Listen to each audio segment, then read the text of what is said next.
ಎಲ್ರಿಗೂ ನಮಸ್ಕಾರಗಳು. ಜಗದ ಜಗತ್ತು ಯೂಟ್ಯೂಬ್ ಚಾನಲ್ಗೆ ನಿಮ್ಮೆಲ್ಲರಿಗೂ ಸ್ವಾಗತ. ಇವತ್ತು ನಾನು ಒಂದು ಆಯುರ್ವೇದಿಕ್ ಔಷಧಿ ಬಗ್ಗೆ ನಿಮಗೆ ತಿಳಿಸೋಣ ಅಂತ ಬಂದಿದ್ದೀನಿ. ಇದು ಸಣ್ಣವರಿಂದ ಹಿಡಿದು ದೊಡ್ಡವ್ರ ತನಕ ಎಲ್ಲರೂ ಬಳಸ್ಬೋದು. ಸೊ ಆ ಆಯುರ್ವೇದಿಕ್ ಔಷಧಿ ಯಾವುದಪ್ಪ ಅಂತ ತಿಳ್ಕೊಳ್ಳೋದಕ್ಕೂ ಮುಂಚೆ ಇನ್ನೂ ಯಾರ್ಯಾರೆಲ್ಲ ನನ್ನ ಚಾನಲ್ನ ಸಬ್ಸ್ಕ್ರೈಬ್ ಮಾಡಿಲ್ಲ ದಯವಿಟ್ಟು ಎಲ್ಲರೂ ಚಾನಲ್ನ ಸಬ್ಸ್ಕ್ರೈಬ್ ಮಾಡ್ಕೊಳ್ಳಿ.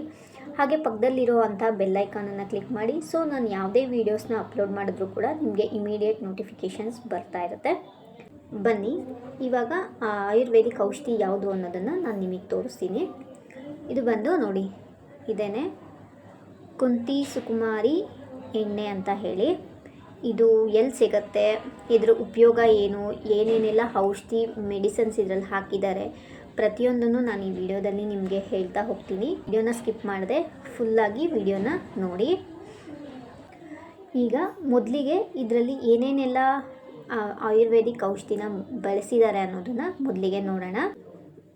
ಅತಿ ಮಧುರ, ವಾಯುವಿಲಂಗು, ಶುಂಠಿ, ಹೋಮ ಮತ್ತು ಸುನುಮುಖಿ ಮತ್ತು ಕಟ್ಟುಕು ರೋಹಿಣಿ ಮತ್ತು ಗುಲಾಬಿ ಹೂವನ್ನು ಯೂಸ್ ಮಾಡಿದಾರಂತೆ, ಮತ್ತು ಹಿಪ್ಲಿ ಮತ್ತು ರತ್ನಜ್ಯೋತಿ, ಕ್ಯಾಸ್ಟ್ರೋಲ್ ಆಯಿಲ್, ಮೇಯ್ನಾಗಿ ಕ್ಯಾಸ್ಟ್ರೋಲ್ ಆಯಿಲ್ನ ಕೂಡ ಇದರಲ್ಲಿ ಉಪಯೋಗ ಮಾಡಿದ್ದಾರೆ.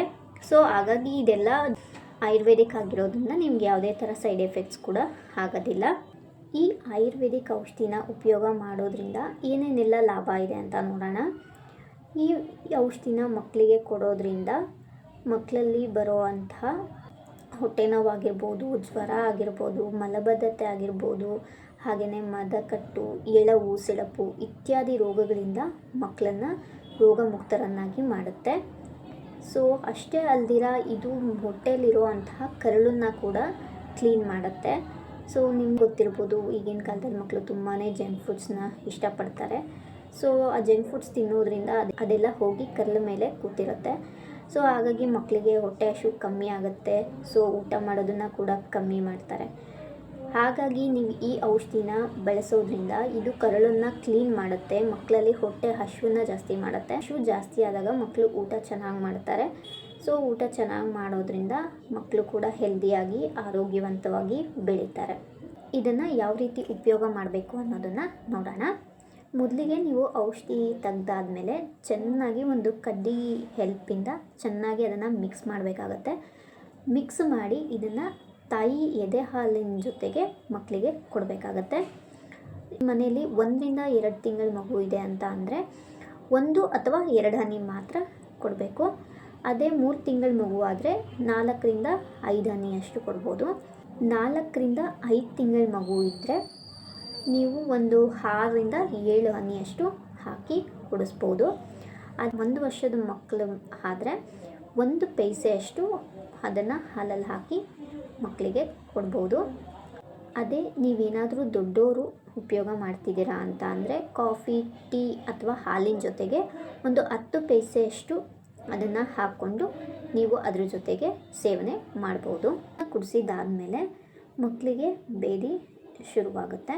ಸೊ ನಿಮ್ಗೇನಾದರೂ ಒಂದು 3 to 4 ಟೈಮ್ಸ್ ನೋಡಿ ಮಕ್ಕಳೇನಾದರೂ ತುಂಬ ಸುಸ್ತಾಗ್ತಿದ್ದಾರೆ ಅಂತ ಏನಾದರೂ ಅನ್ಸೋಕ್ಕೆ ಸ್ಟಾರ್ಟ್ ಆದರೆ ಅವರೆಕಾಳಾಗೋಷ್ಟು ಕೆಮ್ಮಣ್ಣನ್ನು ಎದೆ ಹಾಲೊಳಗಡೆ ಹಾಕಿ ಅದ್ರ ಮೇಲೆಗಡೆ ಇರುವಂಥ ತಿಳಿಯ ಹಾಲನ್ನು ಕುಡಿಸಿ, ಅದರಿಂದ ಕೂಡ ಬೇದಿ ಸ್ಟಾಪ್ ಆಗುತ್ತೆ.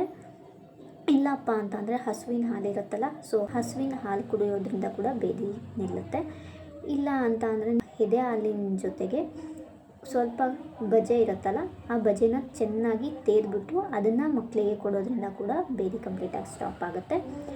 ಅದೇ ನೀವೇನಾದರೂ ದೊಡ್ಡವರಾದರೆ ಗಂಜಿ ಅನ್ನ ಆಗಿರ್ಬೋದು ಅಥವಾ ಮಜ್ಜಿಗೆ ಅನ್ನ ಆಗಿರ್ಬೋದು ಇದನ್ನು ತಿನ್ನೋದ್ರಿಂದ, ಇಲ್ಲ ಅಂದರೆ ಒಣ ದ್ರಾಕ್ಷಿನ ನೀರಲ್ಲಿ ನೆನೆಸಿ ಅದನ್ನು ಚೆನ್ನಾಗಿ ಕಿವುಚಿ ಕುಡಿಯೋದ್ರಿಂದ ದೊಡ್ಡವರಿಗೂ ಕೂಡ ಬೇದಿ ಆಗೋದು ಕಂಪ್ಲೀಟಾಗಿ ಸ್ಟಾಪ್ ಆಗುತ್ತೆ. ಮಕ್ಕಳಿಗೆ ಇದನ್ನು ಕೊಟ್ಟಿದ್ದ ದಿನ ತಾಯಿಯಂದರು ಬರೀ ಬೇಳೆ ಕಟ್ಸಾರನ್ನು ಮಾತ್ರ ತಿನ್ನಬೇಕಾಗುತ್ತೆ, ಬೇರೆ ಯಾವುದೇ ರೀತಿಯಾದಂಥ ಆಹಾರಗಳನ್ನ ಸೇವಿಸೋ ಆಗಿಲ್ಲ. ದೊಡ್ಡವರಿಗೂ ಕೂಡ ಇದೇ ಅನ್ವಯ ಆಗುತ್ತೆ. ಅವರು ಕೂಡ ಬರೀ ಬೇಳೆ ಸಾರು ಅನ್ನನ ಮಾತ್ರ ಸೇವನೆ ಮಾಡಬೇಕು, ಬೇರೆ ಯಾವ ಆಹಾರ ಪದಾರ್ಥಗಳನ್ನು ಸೇವಿಸೋ ಆಗಿಲ್ಲ. ಸೊ ಇದನ್ನು ಕೈಕಾಲು ಮತ್ತು ಮುಖ ತೊಳೆಯೋದಕ್ಕೆ ಎಲ್ಲದಕ್ಕೂ ನೀವು ತಣ್ಣೀರನ್ನು ಉಪಯೋಗ ಮಾಡಬೇಕಾಗತ್ತೆ. ಸೊ ಫುಡ್ಡೆಲ್ಲ ಕೊಟ್ಟಾದಮೇಲೆ ನೀವು ಬಿಸಿನೀರಿಂದ ಬಿಸಿ ಮಕ್ಕಳಿಗೆ ಸ್ನಾನ ಮಾಡಿಸೋದ್ರಿಂದ ಬೇದಿ ಕೂಡ ಕಂಪ್ಲೀಟಾಗಿ ಸ್ಟಾಪ್ ಆಗುತ್ತೆ. ಸೊ ಆ ಸುಸ್ತಾಗಿರೋವಂಥ ಮಕ್ಕಳು ಬಿಸಿ ಬಿಸಿ ಸ್ನಾನ ಮಾಡಿ ಮಲಗಿಸ್ಬಿಟ್ರೆ ಚೆನ್ನಾಗಿ ನಿದ್ದೆ ಕೂಡ ಮಾಡ್ತಾರೆ. ಇದನ್ನು ನನಗೆ ಹೇಳಿದ್ದು ನಮ್ಮ ಅಜ್ಜಿ. ನಾನು ಇದನ್ನು ತಿಂಗಳಿಗೆ ಒಂದು ಸಲ ನನ್ನ ಮಕ್ಕಳಿಗೆ ಉಪಯೋಗ ಮಾಡ್ತೀನಿ. ಹಾಗಾಗಿ ಈ ವಿಡಿಯೋನ ನಿಮ್ಮ ಜೊತೆನೂ ಶೇರ್ ಮಾಡೋಣ ಅಂತ ಅನ್ನಿಸ್ತು. ಅದಕ್ಕೋಸ್ಕರ ಈ ವಿಡಿಯೋನ ಅಪ್ಲೋಡ್ ಮಾಡ್ತಾಯಿದ್ದೀನಿ. ಸೊ ಯಾರ್ಯಾರಿಗೆಲ್ಲ ಈ ವಿಡಿಯೋ ಇಷ್ಟ ಆಗಿದೆ ದಯವಿಟ್ಟು ಲೈಕ್ ಮಾಡಿ, ಶೇರ್ ಮಾಡಿ, ಕಮೆಂಟ್ ಮಾಡಿ. ಹಾಗೆಯೇ ಸಬ್ಸ್ಕ್ರೈಬ್ ಮಾಡ್ಕೊಳ್ಳೋದನ್ನು ಮರಿಬೇಡಿ. ಹಾಗೆ ಮುಂದಿನ ವಿಡಿಯೋದಲ್ಲಿ ಮತ್ತೆ ಸಿಗ್ತೀನಿ. ಅಲ್ಲಿವರೆಗೂ ಟೇಕ್ ಕೇರ್. ಬಾಯ್.